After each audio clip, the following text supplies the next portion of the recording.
Evening snacks కోసం ఇలా ఒకసారైనా మీరు ట్రై చేసి చూడండి.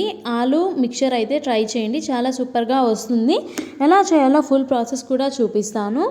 క్రంచీగా సూపర్ టేస్ట్ కూడా ఉంటుంది. ఫస్ట్ అయితే మనం పెద్ద సైజ్ పొటాటోస్ అయితే తీసుకొని పొట్ట అనేది పీల్ చేసేసుకొని ఇలా తీసుకున్న తర్వాత మనం బజ్జీలు వేసే స్లైడర్ ఉంటుంది కదా, దానిపైన మనం ఆలూస్ని మొత్తం స్లైడ్ చేసేసుకోవాలన్నమాట. ఇలా స్లైడ్ చేసి సన్నగా పీసెస్ అయితే రావాలి మనకి. ఆ సన్న పీసెస్ వచ్చిన తర్వాత వీటిని కట్ చేస్తేనే మనకి సన్నగా ఉంటే క్రిస్పీగా క్రంచీగా వస్తాయన్నమాట.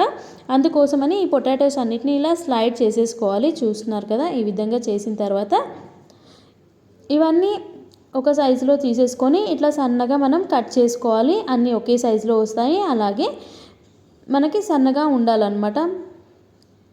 స్లైడ్స్ కూడా సన్నగా పీల్ చేసేసుకోవాలి. ఈవినింగ్ స్నాక్స్కి ఇబ్బంది పడుతుంటారు కదా, అప్పుడు ఈ విధంగా ఒకసారి ట్రై చేయండి, చాలా బాగా వస్తాయి. ఇప్పుడు చూస్తున్నారు కదా, పొటాటోస్ అన్నిటినీ ఈ విధంగా పీల్ చేసి సన్నగా కట్ చేసి తీసుకున్నాను. డీప్ ఫ్రై కోసం ఆయిల్ కూడా వేడి పెట్టేశానండి. ఆయిల్ హీట్ ఎక్కిన తర్వాత ఇప్పుడు మనం ఆలు చిప్స్ ఉన్నాయి కదా, వీటిని ఆయిల్లో వేసేసేయాలి. మీడియం ఫ్లేమ్లో పెట్టుకొని వీటిని మనం వేయించేసుకోవాలి. ఎప్పుడు ఒకేలా కాకుండా ఒకసారి ఇలా కూడా ట్రై చేయొచ్చు, చాలా బాగా టేస్ట్ వస్తాయన్నమాట. ఒక 2 days వరకు మాత్రం ఇవి బాగా ఉంటాయండి. గోల్డెన్ బ్రౌన్ కలర్ వచ్చే వరకు మనం వేయించేసుకోవాలి. ఇలా ఫ్రంట్ సైడ్ ఒకసారి వేయించిన తర్వాత నెక్స్ట్ సైడ్ కూడా వీటిని వేయించేసుకొని ఒక బౌల్లోకి అయితే మనం తీసేసుకోవాలన్నమాట. చూస్తుంటేనే క్రంచీగా కనిపిస్తున్నాయి కదా, తింటే కూడా అలా చాలా బాగా ఉంటాయన్నమాట.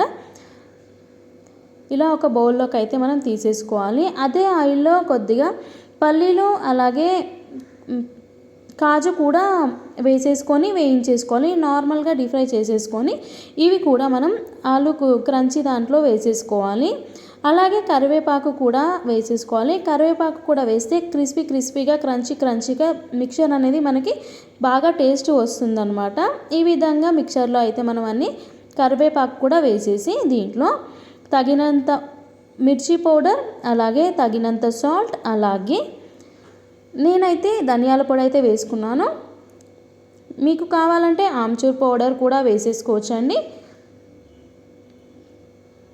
ఇలా ఈ విధంగా అన్నీ వేసేసిన తర్వాత మనకి ఆలు మిక్చర్ అనేది రెడీ అయిపోతుంది.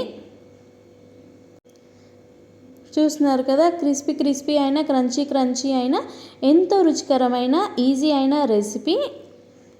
ఈవినింగ్ స్నాక్స్ కోసం ఆలు మిక్చర్ అయితే మనం ఇలా ప్రిపేర్ చేసుకోవచ్చండి. మరి నా వీడియో ఇంతవరకు చూసినందుకు చాలా థ్యాంక్స్ అండి. మీరు కూడా ట్రై చేసి కామెంట్ బాక్స్లో చెప్పేయండి. అంతవరకు నేను సెలవు తీసుకుంటాను. మరి ఒక కొత్త వీడియోతో ఉంటాను. Thank you.